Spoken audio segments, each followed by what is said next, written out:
Bonjour à tous, j'espère que vous allez bien. Alors aujourd'hui je vous retrouve avec une vidéo que vous appréciez beaucoup, à savoir 5 nouveautés du moment. Comme d'habitude je vais me concentrer sur différentes catégories de cosmétiques, que ce soit parfum, maquillage, soins, etc. Et je vais vous parler de ces nouveautés qui sont très récemment sorties. Donc c'est parti. Je commence par un produit absolument sublime. Si vous êtes une grande fan de la terracotta de Guerlain, il faut à tout prix, mais à tout prix, que vous vous penchiez sur cette édition limitée pour cet été. Il s'agit de la Tropic Chic Tropic. Donc si jamais vous la cherchez en rayon, en parfumerie ou autre, elle se présente comme ceci. Et lorsqu'on l'ouvre, on découvre un écrin comme ceci qui est assez large, qui est plus large que la terracotta classique en compact d'ailleurs. Je n'ai pas grand chose à dire sur la terracotta de Guerlain, tout simplement parce qu'il s'agit d'un produit assez mythique. Je sais que par exemple ma maman ne jure que par la terracotta de Guerlain lorsqu'elle cherche un bronzer, donc elle ne porte que ça. Bon, moi pour ma part, sachant que j'aime bien explorer, on va dire, dans les cosmétiques, j'ai plein de poudres bronzantes différentes, mais c'est vrai que la terracotta c'est une valeur sûre. Il en existe plein, plutôt pour les peaux claires, plutôt pour les peaux mates, pour les peaux foncées, etc. Là la Tropic Chic c'est une édition vraiment estivale qui relève de l'objet de collection, mais vraiment. D'ailleurs, sous l'une de mes précédentes vidéos, beaucoup d'entre vous ont réagi à un commentaire de l'une d'entre vous qui me disait « Est-ce que tu peux refaire une vidéo concernant les merveilles de ta collection de maquillage ?» Alors la réponse est oui, il faut vraiment que je vous fasse ça parce que je pense que j'ai accumulé de nouveaux produits dingues, tellement jolis qu'on a limite pas envie de s'en servir. Par contre avec le déménagement, j'ai pas encore fini d'ouvrir tous les cartons et compagnie, donc je vous filmerai cette vidéo dès que j'aurai pu trier tout ça, mais avec grand plaisir. Et du coup ce produit pourrait complètement rentrer dans cette sélection. Comme vous pouvez le voir, il est tout neuf. Je ne me suis même pas encore servi de cette poudre parce qu'elle est si jolie que j'ai envie de prendre des photos et je n'ai pas encore eu le temps. Mais de toute façon, comme je vous l'expliquais, c'est toujours le principe des vidéos 5 nouveautés du moment. Je vous présente des produits que parfois j'ai pas encore testés et dont je vous reparlerai un peu plus tard. Donc là je vais essayer de prendre en photo cette merveille très rapidement pour pouvoir vous en parler sur le blog, mais d'après ce que j'ai pu voir sur des blogs américains, en fait vous voyez là tout le détail doré, il me semble que c'est un spray doré qui disparaît une fois qu'on dépose son pinceau, donc en dessous c'est vraiment une terracotta complète, c'est pas un mélange complètement dingue doré, brun, etc. C'est vraiment une terracotta classique mais avec un petit spray très joli par dessus, donc c'est sûr que ça fait mal au cœur d'abîmer ça, mais c'est un gros format, c'est un objet complètement dingue. Il y a également un miroir juste ici, ce qui est très pratique, et on retrouve toujours ce parfum là un peu solaire cette fois-ci de la terracotta, et puis le compact quoi, tellement joli. Bref, si vous êtes fan, si vous vouliez vous acheter une nouvelle terracotta, penchez-vous quand même sur cette édition parce que high level. Ensuite, une nouveauté beaucoup plus accessible puisqu'il s'agit d'une nouveauté proposée par Bourjois, c'est le dissolvant 2 en 1 bain plus correcteur. Alors, la particularité de ce bain dissolvant, c'est qu'il est bien plus ingénieux que les autres, à savoir qu'au lieu d'avoir un simple bouchon classique qu'on retire et ainsi on peut utiliser le bain dissolvant, plonger son doigt dedans, etc. Là, lorsqu'on l'ouvre, on a un petit embout qui se présente comme ceci, sur lequel on retrouve une petite pointe, et en fait le concept est très simple. Ce bain dissolvant vous servira non seulement à retirer votre vernis, mais aussi grâce à ce petit embout justement, ou cet applicateur là, correcteur, à corriger le pourtour de votre ongle si jamais vous venez de poser votre vernis et que vous avez fait une petite catastrophe, qu'il y a du vernis qui dépasse, etc. Alors, sur le papier, je trouve ça merveilleux et incroyablement ingénieux. Franchement, il fallait y penser. C'est exactement comme le bain dissolvant Formula X dont je vous avais parlé il y a un moment, dans lequel on pouvait plonger ses 5 doigts en même temps. On se dit c'est tellement évident, pourquoi une seule marque y a pensé et a mis du temps pour y penser. Là c'est la même chose, je me dis c'est hyper pratique, c'est vraiment top que la marque ait pensé à ça. Pour le moment, je m'en suis servi qu'une seule fois. Alors le bain dissolvant lui-même, très efficace, rien à redire. Le seul problème des bains dissolvants, c'est que lorsqu'on porte une couleur assez franche comme du rouge, eh bien ça teinte tout le dissolvant et du coup, au fur et à mesure, lorsqu'on s'en sert, on se retrouve avec tout le bout du doigt complètement teinté en rouge, ce qui n'est pas très pratique. C'est pour ça que j'utilise exclusivement les bains dissolvants avec des couleurs plus claires, des vernis comme celui-ci par exemple un peu lumineux, assez nude, ou alors des couleurs disons qui ne vont pas complètement ruiner le bain dissolvant. Après le correcteur en lui-même, il est efficace mais sans plus. Je vous explique pourquoi. Justement lorsque j'ai posé ce vernis, je me suis dit je vais tester. c'est sûr qu'il retire les petits défauts, les petites traces qu'on peut voilà, avoir autour de l'ongle. Par contre, si vous avez fait une grosse catastrophe, c'est pas la peine, ça ne sera pas suffisamment efficace, autant se munir d'un petit coton-tige ou alors d'un pinceau préalablement trempé dans du dissolvant. En fait, mon seul regret avec ce produit, c'est que le concept est génial, j'adopte, sur le papier c'est vraiment top, mais malheureusement cet embout ici, il est tout dur. Et je comprends pas pourquoi ils ont pas opté pour un embout un peu siliconé plus mou de façon à bien pouvoir travailler l'embout au niveau de la tâche, ou alors pourquoi ils ont pas tout simplement opté pour un petit embout pinceau très précis. Ça aurait été 1000 fois plus efficace qu'un espèce de truc hyper dur en plus qui prélève finalement très peu de produits. Là je dois vous avouer que pour moi c'est un mystère. Donc à tester, si ça vous intéresse, je pense que c'est assez original et c'est plus ou moins efficace. En gros, ça fonctionne, mais dans la limite de la petite tâche et pas non plus de la grosse catastrophe. Donc, well done bourgeois. Par contre, prochaine étape, si vous pouviez juste changer ce petit applicateur qui n'est pas idéal, là, ça serait parfait. Une nouveauté soin proposée par Herborian qui est très originale, qui est le Spray to Mask. Alors, pour info, c'est une nouveauté qui va débarquer chez Sephora fin août début septembre. Par contre, si jamais vous voulez tester ce produit et qui vous intéresse vraiment beaucoup, il est déjà dispo en exclu sur l'e-shop de la marque, donc je vous laisserai le lien en barre d'infos si jamais ça vous intéresse. C'est une pré-vente un peu en exclu pour celles qui aiment la marque Herborian et qui ont pour habitude de commander sur l'e-shop. Donc il s'agit d'un masque visage revitalisant effet éclat. Alors je vais vous lire ce que la marque en dit juste derrière parce que vous comprendrez plus facilement que moi qui essaye de vous expliquer un petit peu le concept. Donc Herborian nous dit que ce masque est inspiré des masques hydrogel, il aide à réveiller les peaux même fatiguées. Grâce à la présence d'une gomme d'origine naturelle, un film gélifié se crée et libère ses actifs sur la peau. Enrichi d'un complexe contenant ginseng, réglisse et prêle, qui est connu pour ses vertus hydratantes, ce spray procure une sensation immédiate de fraîcheur pour une peau comme revitalisée. Ce complexe d'ailleurs on le retrouve dans d'autres produits Herborian puisque dans de nombreux produits Herborian on retrouve du ginseng, etc. Et enfin, alors les résultats promis par la marque, c'est des ridules qui semblent lisser la peau plus rebondie, lumineuse et éclatante. Le principe d'utilisation c'est très simple, on vaporise sur le visage en fermant les yeux jusqu'à sentir comme la formation d'un film. On laisse poser 10 minutes et ensuite on rince à l'eau. Alors j'ai eu l'occasion de discuter avec l'équipe de la marque et sachez que si vous avez une peau très déshydratée ou très sèche ou vous avez vraiment besoin d'un shot très hydratant, vous pouvez très bien laisser poser ce produit toute la nuit par exemple sans le rincer. Donc je pense que je vous ai tout dit, pour le moment je m'en suis servi 2 fois. Et voilà ce que j'en pense. Je trouve que c'est un masque qui est en effet très hydratant, sa texture est vraiment ultra agréable parce qu'elle est en fait très aqueuse et presque un petit peu gélifiée, donc ça c'est agréable. Par contre, le concept de vaporiser le masque sur le visage, je n'adhère pas du tout. C'est pas suffisamment précis, on se fait des schplocs comme ça sur le visage, enfin, non. Vraiment non, c'est pas fait pour ça je pense, enfin, ou en tout cas il aurait fallu opter pour un brumisateur plus qu'un spray si on avait voulu s'en servir ainsi.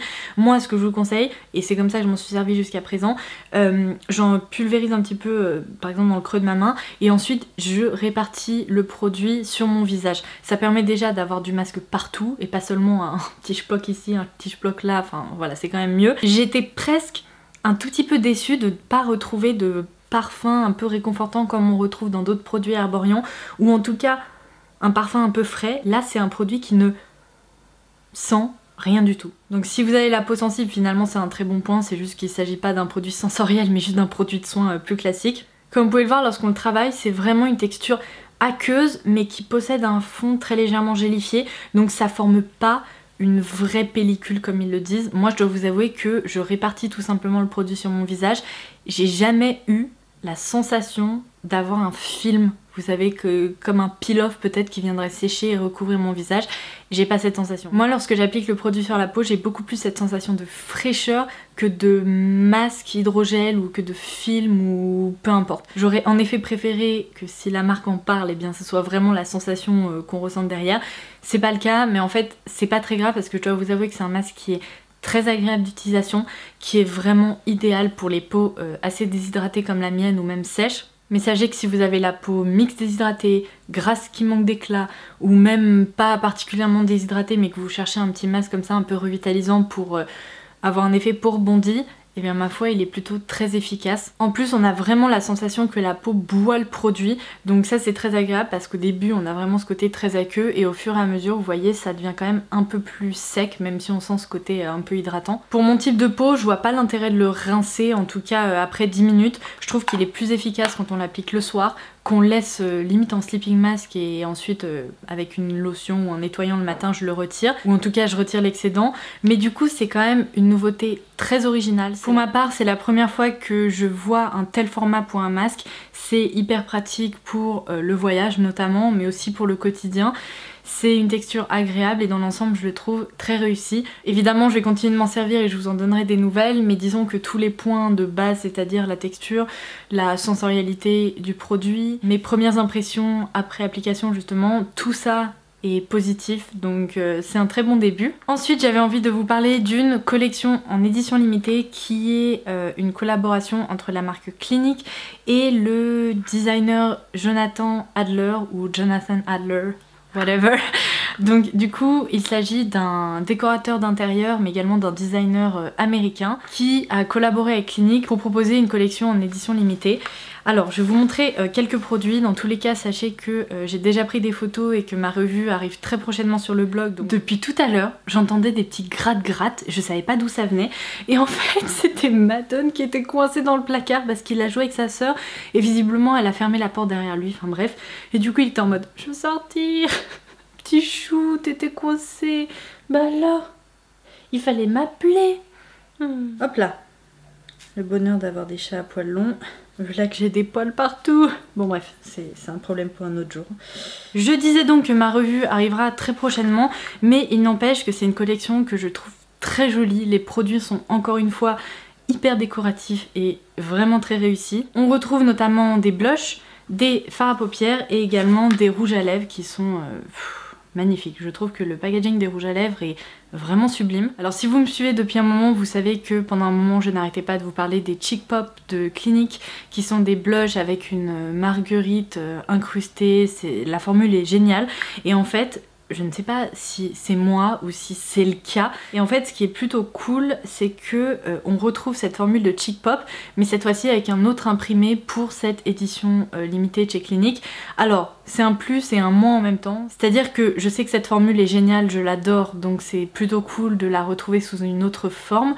Le point négatif c'est que j'aurais aimé que Clinique nous propose de nouvelles teintes ou une nouvelle formule ou que sais-je, une autre texture, parce que c'est vrai que pour une collection en édition limitée ça aurait été plus cool.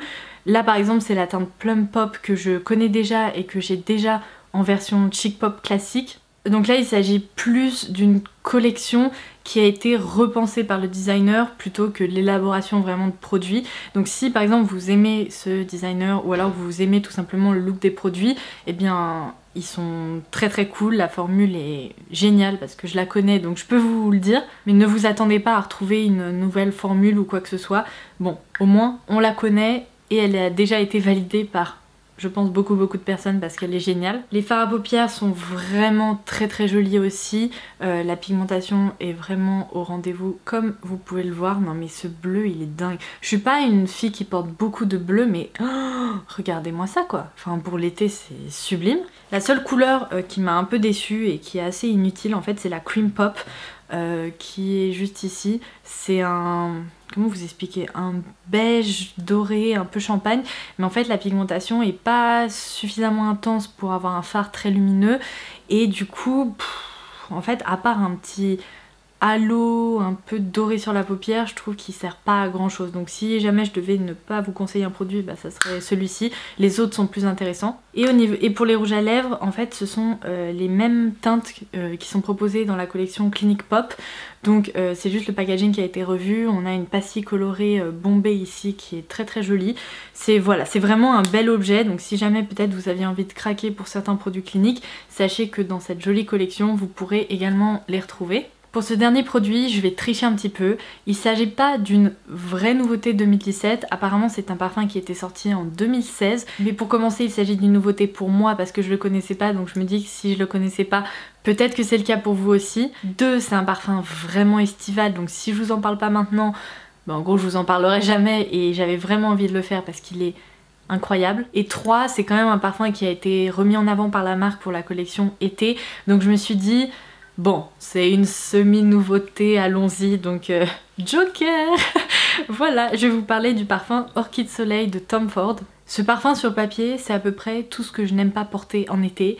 C'est-à-dire que je n'aime pas la noix de coco, je n'aime pas trop les parfums à base de monoï, à part certains comme le Terracotta de Guerlain qui m'a vraiment surprise et que j'adore et que je trouve chaud, réconfortant, enfin voilà, il a quelque chose en plus. Habituellement je suis vraiment pas fan de ces odeurs, ça rentre pas dans ma sensibilité en matière de parfum et du coup ça passe souvent inaperçu me concernant. Mais là, il est tellement différent, tellement original, et vous savez à quel point j'aime ces parfums qui se démarquent des autres, qui ont quelque chose en plus qui les rend un peu addictifs. Ben, c'est exactement le cas pour ce parfum. Je vais vous donner les notes de tête, notes de cœur, notes de fond. Évidemment, ce que je vous conseille, c'est d'aller le découvrir en parfumerie ou sur un corner Tom Ford, parce que c'est vraiment le parfum qui mérite d'être senti. Déjà parce que je pense qu'il peut être assez clivant. Moi je l'adore, je pense que beaucoup seraient hyper charmés par ce côté très sensuel et tout. Certaines peut-être ne pourraient pas le supporter, dans tous les cas c'est souvent le cas pour les parfums assez différents. En note de tête, on retrouve du poivre rose, de l'orange amer et du cypress. Les notes de cœur sont beaucoup plus fleuries puisqu'on y retrouve du lys rouge et de la tubéreuse. Et le fond est évidemment beaucoup plus sensuel, un peu charnel, enfin, et je pense que c'est vraiment ces notes-là qui apportent tout le caractère au parfum. On y retrouve de la vanille, de la crème fouettée, de l'orchidée, de la châtaigne, et j'en ai oublié un, du patchouli. Toutes ces notes, elles se mélangent à merveille pour obtenir un parfum assez concentré, très différent, comme je vous le disais, hyper sensuel, hyper féminin et en même temps très solaire. C'est vraiment un parfum d'été selon moi. J'aurais beaucoup plus de mal à le porter par exemple en plein hiver. C'est vraiment un parfum qu'on voit plus dans un environnement un peu plus chaud en fait, tout simplement. Ce qui est assez dingue, c'est que lorsque je l'ai découvert pour la première fois, je me suis demandé s'il n'y avait pas du monoï là-dedans parce que clairement au début, en fait le parfum est tellement solaire qu'on a l'impression, je pense que c'est psychologique de retrouver des notes classiques qu'on retrouve dans beaucoup de parfums d'été, à savoir peut-être du monoï ou de la noix de coco. Mais comme vous pouvez le voir, je n'ai absolument pas cité la noix de coco ou le monoï, enfin la fleur de tiare, peu importe. Et je pense que c'est ça qui le rend vraiment unique. Donc voilà, je pense que le message est passé. C'est un parfum sensationnel, vraiment. Je le trouve extrêmement réussi. Après, encore une fois, il peut être assez clivant, donc essayez d'aller le découvrir, mais c'est une beauté, non seulement déjà avec son packaging là complètement dingue, voilà, bon, je vous le recommande et je le porte beaucoup en ce moment. Et voilà, j'ai déjà fait le tour de ces 5 nouveautés du moment, j'espère que cette vidéo vous aura plu. Si vous avez eu l'occasion de tester des nouveautés, de les approuver ou non, n'hésitez pas à me le dire en commentaire ci-dessous, ça pourra toujours être utile. Je crois qu'il faut vraiment que j'arrête de filmer parce que là j'ai un voisin qui vient de se lancer dans une session de guitare électrique ou que sais-je, ça fait un boucan pas possible, je ne sais pas si vous allez pouvoir entendre ça. Donc sur ce, je vous laisse, je vous embrasse très fort et je vous dis à très vite.